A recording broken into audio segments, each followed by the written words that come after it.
తన ప్రాణమును ప్రేమించువాడు దానిని పోగొట్టుకొనును.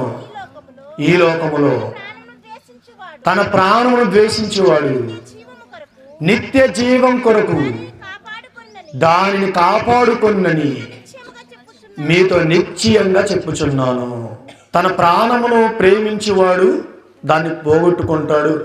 ఈ లోకములో తన ప్రాణం ద్వేషించేవాడు నిత్య జీవం కొరకు దానిని కాపాడుకోడు. చెప్పండి, లోకాన్ని ప్రేమించేవాడు, దేవుడి కంటే ఎక్కువ కుటుంబాన్ని ప్రేమించేవాడు ప్రభు కొరకు ప్రాణం పెడతాడా?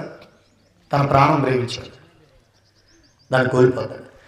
ఇప్పుడు దేవుడికే మొదటి స్థానం ఇచ్చేవాడు, అందరికంటే దేవుడికే ఎక్కువ ప్రాధాన్యత ఇచ్చేవారు, దేవుడే నా సర్వం, దేవుడే నా ఊపిరి, దేవుడే నా లోకం, ఆయన కంటే గొప్పది ఏది లేదనేవారు తన కుటుంబాన్ని